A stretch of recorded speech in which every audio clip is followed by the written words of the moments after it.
Bom dia, Paula, amigos do Jornal da Manhã da Jovem Pan. Estamos aqui na Secretaria Municipal de Educação de Caxias do Sul, com a secretária Sandra Negrini, que gentilmente nos recebe para a gente falar sobre a educação de Caxias do Sul. Secretária, eu gostaria de iniciar a gente falando sobre os investimentos que a pasta vem realizando. Tem uma escola modelo chegando em Caxias do Sul, os investimentos na área, o reforço na qualidade. A gente sabe que sempre são desafios enormes, cada dia situações novas na educação, que passou por esse período também da questão da pandemia, mas o município vem avançando, tem os uniformes que foram entregues, né? Diversas ações que vêm sendo realizadas. Bom dia, secretária. Bom dia, bom dia, bom dia a todos. É um prazer recebê-los para falar de um assunto tão importante como é a educação. Desde o ano passado, então, nós temos a determinação do prefeito Adiló, não só para a Secretaria de Educação, mas para todos os secretários, que a educação, sim, ela é prioridade. Nós viemos de um processo pandêmico, então isso precisa de investimentos ainda maiores, principalmente para acolher a todos os estudantes com todas as suas necessidades e dificuldades que são inerentes depois de mais de 13 meses de afastamento. Então, o primeiro investimento que a gente fez, né, ao chegar na secretaria, os primeiros planejamentos que a gente fez, é como a gente poderia estar acelerando alguns processos de ensino-aprendizagem, dada a necessidade, até outubro, de ainda estarmos, né, afastados fisicamente da escola. Então, nós começamos a trabalhar muito com as questões do ensino híbrido, para isso nós compramos Chromebooks, acabamos assinando, né, o contrato de 2 plataformas de leitura, uma plataforma que tem 31 mil livros, que pode ser lido tanto online como offline, e isso era um diferencial, porque alguns alunos não têm acesso à internet ainda na sua casa. Também o Elefante Letrado, que daí é uma plataforma específica para a educação infantil e para os anos iniciais, dada a necessidade de que as crianças estejam alfabetizadas na idade correta para seguir a trajetória. Além disso, dos Chromebooks, né, que foram entregues mais de 7.500 Chromebooks em toda a rede, tipo 1 e tipo 2, o tipo 1 mais simples para o manuseio diário dos alunos, também trabalhando com o pensamento computacional, que é necessário que a gente comece desde a mais tenra idade, e um pouco mais complexo para os professores, especialmente para quem está na gestão, coordenação e direção de escola, também para poder fazer esse acompanhamento.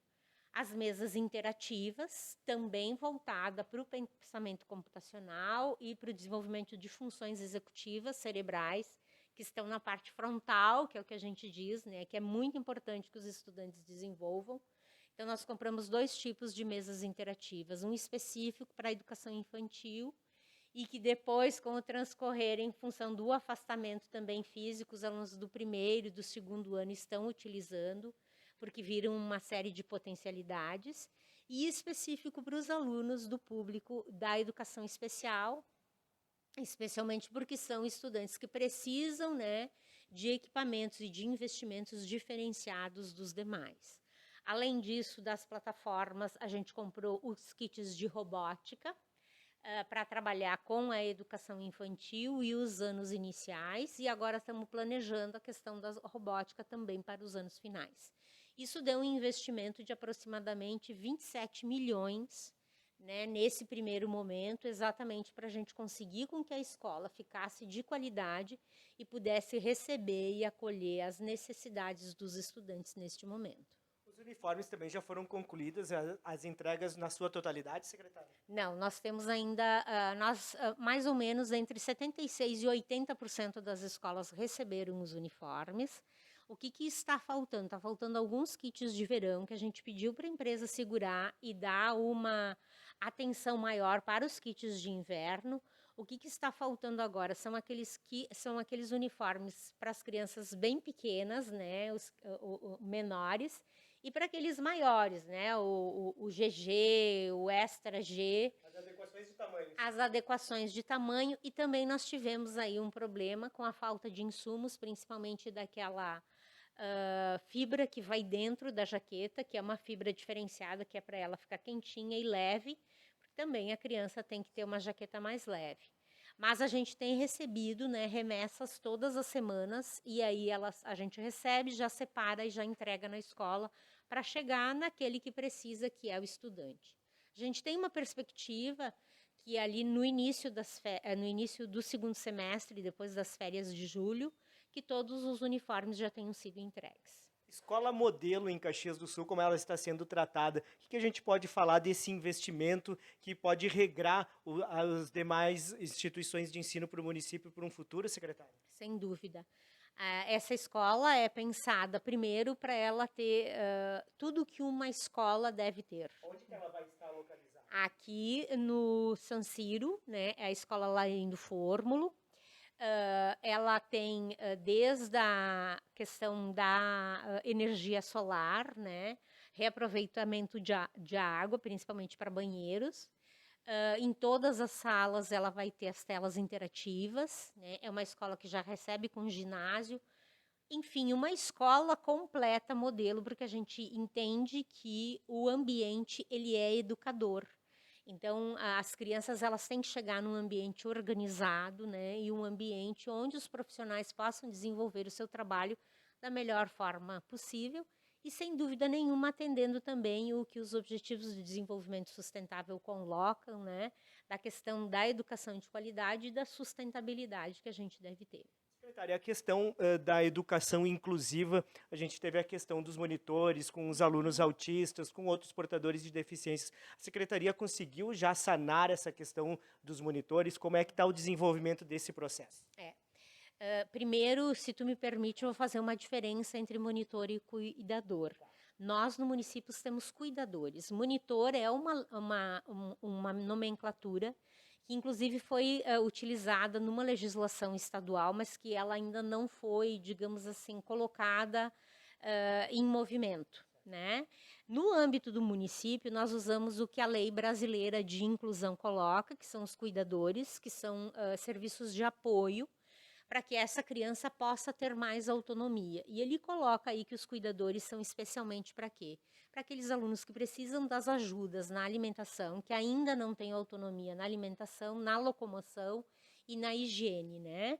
Claro que no município nós temos uma série de necessidades, além dessas, também prevista pela legislação, que após avaliação, mesmo que ele não se enquadre num destes fatores, ele precisa de ajuda, então ele terá essa ajuda, esse auxílio, esse acompanhamento por um cuidador.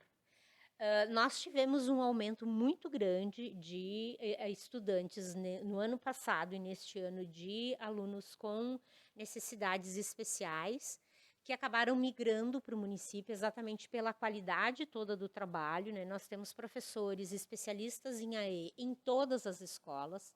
Todos os estudantes, eles são, além de bem recebidos, eles têm a cuidadoria, só que nós não estávamos preparados para um aumento tão grande. Só na educação infantil, nestes últimos anos, nós tivemos um aumento de mais de 200%. Então, o nosso contrato ele é de 2018. Ele tinha previsto e feito uma estimativa para os 4 anos subsequentes, que desse em conta a partir do estudo que foi feito. E agora está finalizando o nosso contrato, ele finaliza em agosto, o nosso contrato da cuidadoria, e nós vamos ter alguns casos, sim, que nós não vamos ter cuidadoria. Então, nós vamos ter que reprogramar para tentar organizar e trabalhar especialmente, provavelmente, com professores, né? Para que estes alunos, essas crianças, não fiquem desassistidas, porque o que eles não podem é ficar desassistidos. Acho que uma outra questão que é importante nessa questão da educação inclusiva, e a educação inclusiva ela significa para todos, e quando eles são incluídos, independente da necessidade, da deficiência, do transtorno, eles estão na escola para terem mais autonomia, autonomia de vida, desenvolvimento de conexões neuronais, que é o que a gente chama de outras rotas neurais, para que ele possa aprender sim, porque todos têm capacidade de aprender, desde que respeitado os seus tempos e as suas necessidades. Então, o que a gente não olha, tem muita gente, mas ele chegou com CID, tem que ter cuidador. Não, se ele tem autonomia, ele não tem que ter cuidador, principalmente o tempo todo. O que nós temos que fazer primeiro é o código de funcionalidades. Essa criança tem uma funcionalidade, ela tem uma autonomia, que muitas vezes, embora ela venha com o CID, se tu colocar um cuidador, ele muitas vezes, em vez de avançar na autonomia, ele regride, porque ele tem aquela pessoa do lado dele. Então, acho que esse é um primeiro ponto que, às vezes, a opinião pública ou mesmo alguns pais, por não terem acesso, fazem essa confusão. Então, isso para nós é bem tranquilo. Nós temos profissionais especialistas em todas as escolas e que contribuem conosco nessa questão. Acho que uma outra questão dos cuidadores é que agora nós estamos, então, refazendo o termo de referência, e esse termo de referência ele vai trazer muitas novidades. Principalmente é que os cuidadores terão que ter um curso de 40 horas no mínimo para iniciarem trabalhar como cuidadores, exatamente para que eles tenham a noção de quais os estudantes e quais as necessidades. Além disso, depois deste, digamos, alinhamento com todos, eles terão aí pela secretaria encontros de formação frequentes, atendendo às especificidades dos estudantes. Então, aquele que está cuidando, um estudante que ele é paralisado cerebral, por exemplo, ele tem um tipo de intervenção que ele tem que fazer. Aquele que está atendendo um estudante que é do transtorno do espectro autista, mas que é um espectro autista leve, mas que precisa para que ele, nesse momento, não se desconcerte, digamos assim, não se desestabilize, ele também tem que ter outro tipo de intervenção. E, além disso, apesar da legislação não prever, nós temos aqueles casos específicos, que são alunos que, por uma questão óssea, não pode em tempo nenhum se bater ou sofrer qualquer queda, estudantes que usam bolsa de colostomia, que também é um outro processo de cuidado, e temos estudantes que se alimentam por sonda. Então, esses também, junto com a saúde, a Secretaria da Saúde, a gente faz uma formação específica para que ele consiga dar um acompanhamento. Então, é uma questão bem complexa. Hoje nós temos em torno de 1.300 estudantes como público do atendimento educacional especializado, e desses, quase um quarto é do transtorno do espectro autista. E nós temos hoje em torno de 350 a 400, eu não vou te dar o número exato, mas é mais ou menos isso, que estão com algum serviço de cuidadoria exatamente para a gente dar conta disso. Então, ele é um caminho longo. Já no segundo semestre nós vamos começar a fazer nas regionais, nós dividimos a escola por 5 territórios, reuniões com as famílias, principalmente essas famílias que chegam agora na escola e que têm esses estudantes públicos e que muitas vezes também não têm a possibilidade de compreender, de falar, e até mesmo de conversar com o professor para dizer, olha, o meu filho gosta disso, o meu filho gosta daquilo. Então, nós vamos começar a fazer reuniões de acolhimento com as mães, principalmente, né, e pais e responsáveis pelos autistas, que é uma necessidade. Outra questão, secretária, a gente sabe de todo o problema que envolveu a questão da merenda escolar, das merendeiras. Agora a Codeca vai assumir essa questão para aprimorar, né, a entrega para os estudantes. Teve também algumas denúncias de questão de alimentação estragadas, com manifestações aqui em frente à secretaria. Como é que está esse encaminhamento? Com essa questão da Codeca assumindo, pode dar uma aliviada nessa situação, secretária? Acho que vamos separar em duas coisas, né? Uma coisa é tu receber alimentação. A nossa alimentação, nós não tínhamos merenda estragada. Na realidade, o que tinham eram biscoitos que em 30 dias iriam vencer.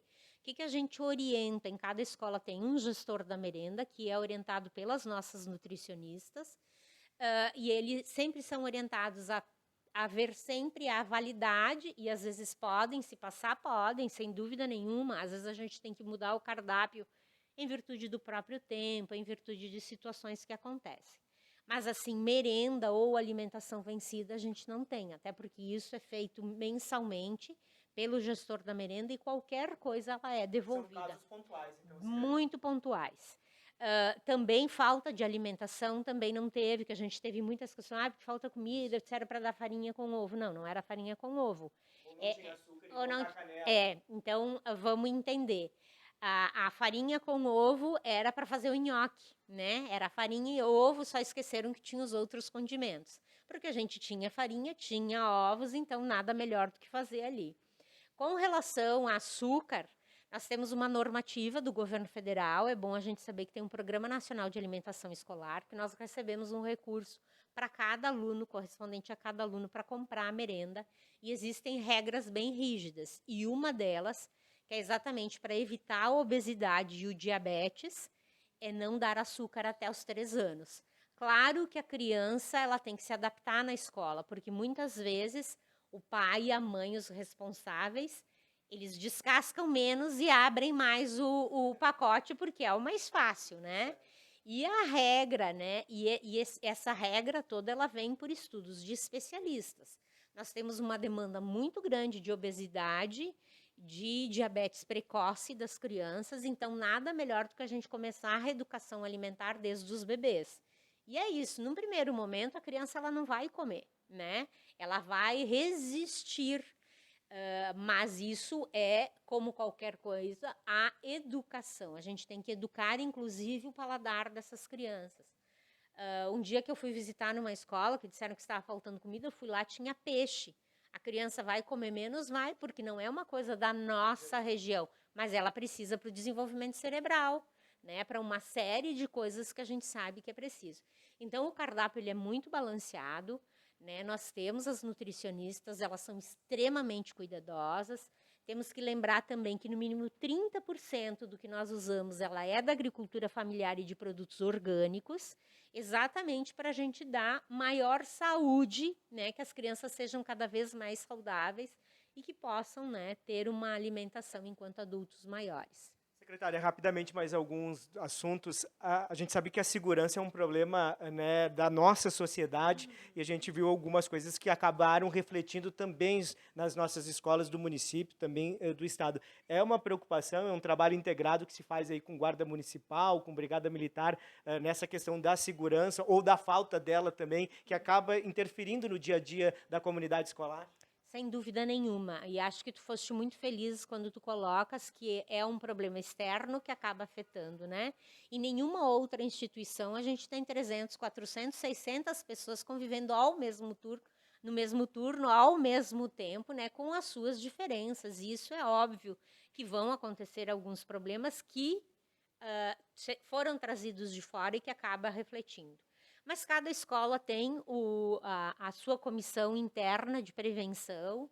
Nós reorganizamos internamente também a CIPAV, a Comissão de Paz, junto com elas e junto com todas as forças de segurança e toda a dimensão social, porque as secretarias estão organizadas por dimensão, então nós temos Fundação de Assistência Social, a cultura, esporte, né? Então, nós estamos em conjunto pensando em políticas públicas que deem conta também dessa necessidade. Outra questão que a gente tem que verificar é que nós temos 2 anos praticamente de afastamento físico, as pessoas voltam, elas estão muito ansiosas, elas estão com uma série de outras necessidades, as pessoas tiveram muitas perdas, né, de toda a ordem durante esse período, e isso, sem dúvida nenhuma, se reflete nas relações. Eu estou, como a gente diz, né, com o pavio mais curto. Qualquer coisa é motivo, né, para eu tentar resolver no tapa. E uma coisa que agora, semana que vem, nós vamos lançar, então, que a gente já faz todos os anos, em função até de uma lei municipal que a gente tem, a questão da prevenção aos crimes, né, das questões da internet. Então, o ano passado a gente trabalhou com murais, esse ano a gente está trabalhando com vídeos, porque o que a gente tem sentido também é o mau uso exagerado das redes sociais para o bullying, né, para marcar brigas, né, para difamar as pessoas, e isso acaba gerando uma série de outros problemas entre famílias e entre escolas. Mas o que a gente tem que deixar claro para a família, para as comunidades todas, que nada se resolve a não ser por meio do diálogo, né? Então a gente tem que tentar fazer com que o pavio da gente fique mais longo, sentar, conversar com a equipe diretiva. As escolas, elas têm os seus quadros, pessoas capacitadas, pessoas preparadas para ouvir, e quando não consegue no âmbito da escola, nós temos psicólogos e serviço social aqui na secretaria que contribuem, além de todas as assessorias. Então, eu acho que é por meio do diálogo que a gente também se educa e educa a sobrevivência e a convivência entre os iguais. A educação seria um assunto um assunto que a gente teria diversas horas, inclusive, para conversar, mas dois rapidamente. A questão do déficit, que já é histórico, principalmente na educação infantil, secretária, conseguiu se diminuir nos últimos meses, nos últimos anos aqui em Caxias do Sul, e também a questão de contratação. Tem falta de professores hoje na rede municipal ou não? Essas duas questões, rapidamente, secretária. Não, rapidamente a gente tem nomeado todos. O ano passado a gente fez 4 nomeações. Esse ano a gente já fez 3 blocos de nomeações. Então, todos os professores que estão se aposentando, se exonerando, a gente tem reposto. Isso também é uma determinação do governo Adiló, né, que a gente não deixe a escola. E aquelas que, porventura, ainda têm alguma falta, porque o professor pode se exonerar ou de alguma maneira, então, se aposentar, a gente tem suprido com a convocação para ampliação de jornada. Então, isso é perfeito. Com relação ao déficit da educação infantil, quero dizer que isso é um poço quase sem fundo, né? Mas nós temos, sim, só o ano passado a gente... E a crise financeira das famílias acaba contribuindo ainda mais, né, secretária? Tanto que nós chegamos no ano passado aqui, Fábio, para tu teres uma ideia, nós tínhamos em torno de 2.000 crianças na lista de espera. No final do ano, nós chegamos com 7.000 crianças na lista de espera, né? Agora, nós estamos com 5.000. O ano passado, nós conseguimos 3.900 vagas de 0 a 3 anos, que é o grande déficit, em tempo integral. Esse foi um esforço que nós fizemos. Esse ano já foram mais de 1.000 crianças, de novo, integradas na nossa rede. E todo o tempo nós temos, né, feito isso. Agora, nós temos... Foram 5.000 novas vagas que foram alocadas. E ainda nós tivemos as 3 novas escolas, então, que abrimos esse ano. Agora nós temos 2 para serem entregues até o final do ano, que é a do Serrano, o CREI Serrano, né? E a escola do Campos da Serra também, né? Que é uma escola de educação infantil que já deveria ter sido entregue, mas também tivemos falta de insumos. E nós estamos agora trabalhando com as PPPs, né? Um estudo das parcerias público-privadas, exatamente para que nos locais onde a gente tem o terreno, e nós já fizemos todo esse levantamento, a gente possa fazer as construções o mais rápido possível para que todas essas crianças possam estar na escola, que é um dos lugares mais seguros que elas poderiam estar. Secretária, fique à vontade se tiver algum recado para os pais, né, para as crianças, e também alguma novidade que a senhora queira acrescentar da educação de Caxias do Sul. Eu acho que nesse momento eu teria um pedido muito fervoroso para os pais, principalmente o que a gente tem ouvido. A gente tem feito reuniões nos territórios por grupos pequenos das direções, e a grande demanda que as direções colocam é a falta frequente dos alunos na escola.